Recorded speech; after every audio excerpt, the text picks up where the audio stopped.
आम Chandan Kumar Behera district Keonjhar sir international polytechnic student sir ये 2-3 मास तले गोटे पिला तार इंटरव्यू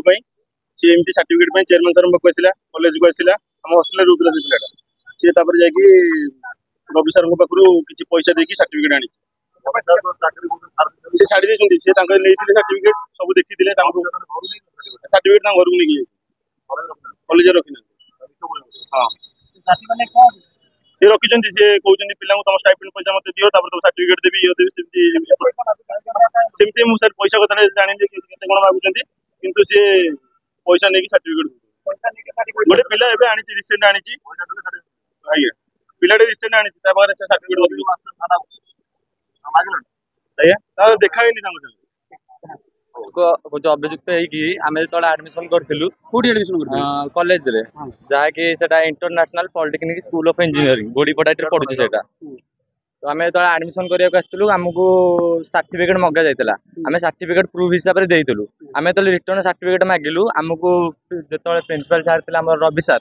से कहले कि तुम डॉक्यूमेंट वेरिफिकेशन कॉलेज रे मसे कि 2 मास जाके रखा पड़ो ना आम आडमिशन कर तो आम बाध्य हो कॉलेज रे आमर ओरिजिनल 10 सर्टिफिकेट जहाँ भी डॉक्यूमेंट देलु ना ना आईडी सर्टिफिकेट 10 सर्टिफिकेट जी जहाँ देपर देला आम नेक्स्ट टाइम जो 1 मंथ कि 2 मंथ है आम आस्ते आस्ते मागिचु सर्टिफिकेट तो सी आमको कहती आज आसो कि 4 दिन पर आसो कि 15 दिन पर आसो कि मुझे माने कॉलेज रे नहीं कि माने अदर कम जाइए आज्ञा प्रिंसिपल सार कहती तो आम बहुत थर जा कॉलेज को फेरिक आस निराश होकर देन जो आम एग्जाम हुए आमको एंट्री मारे दिखती आम एग्जाम टाइम जो थोड़ा 8 आमको 11टा ना 10टार एग्जाम एंट्री मारे देवे कहीं आम पेमेंट करूँ आम पेमेंट कला बेले आमको सार कहे कि सी जेहतु कॉलेज प्रिंसिपल आम कथा शुणु कहीं ना आमको जो पेमेंट मांगे आम पेमेंट करूँ आमको सी कहते मो नंबर ये पेमेंट पठाओ तो आम ये न पठेबू सी आम लीगल इश्यू नहीं तुमको एग्जाम करनी आमको 2-3 घंटा जाए बाहर ठिया करती आम जो एग्जाम देवाक आम भी जाइए एमती 3 घंटार एग्जाम कि 2 घंटार एग्जाम 15-20 मिनट देगी सर्टिफिकेट आम फेरले आम गार्डियन भी 4-5 थर लगा आसले आम भी 5-10 थर लगा आसलु 10 थर नुह बहुत थर भी माने आसलु कॉलेज ओनर को भी आम 4-5 कॉलेज ओनर कहले कि तुम सर्टिफिकेट क्या देते आम तो से टाइम कहले कि आम रवि सार को कहले प्रूफ आम कहलु आपण माने कैंपस भितर और सब जगह सीसीटीवी लगी तो सेटा चेक करें कहले ना सीसीटीवी फुटेज आम रोनी बैकअप तो आम से बहुत हाँ आम बहुत पैसा नहीं आम एग्जाम टाइम आम आम 2टा सेमिस्टर पर इयरली रहे तो आम गोटे सेमिस्टर 15,000 लगा डिपोजिट करूँ से पेमेंट गुड़ाक आम रवि सार को आम पाखे प्रूफ भी अच्छी नहीं नहीं सी फोन पे नंबर दिखती सी आमको कहते ये नंबर छाड़ आम ये न छाड़ू आम बहुत इलिगल इश्यू माने कहती ना हाँ गाड़ी करती कि आमको भितर को पशांति आम एग्जाम भी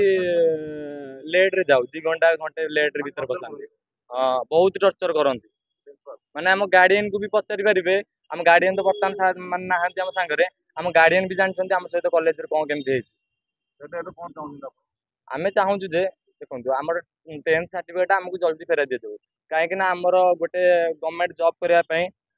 18 ରୁ 23 एज रोचे 23 कि 25 भितर रोचे आमर ये टाइम 10th सर्टिफिकेट सब गवर्नमेंट साइट रे मागुची हला वेरिफिकेशन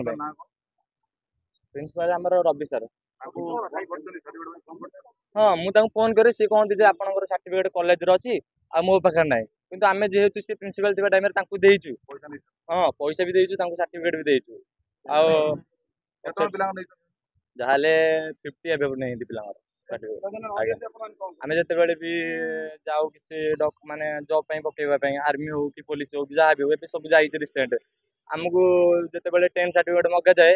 आमको 10th सर्टिफिकेट तो से नहीं जाइए आम बहुत थर ट्राए कर 10th सर्टिफिकेट आम दे दिखाँ आम पैसा पचे रही जाऊ कि कौन हो आम से पचर सल्व करूँ कि आम सर्टिफिकेट आम क्यारियर आमको दे दिखाँ कहीं 10th सर्टिफिकेट हूँ आम क्यारियर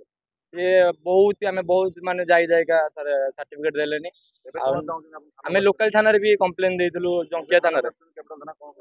सर आम कहवाक चाहूँ कि आमर सर्टिफिकेटा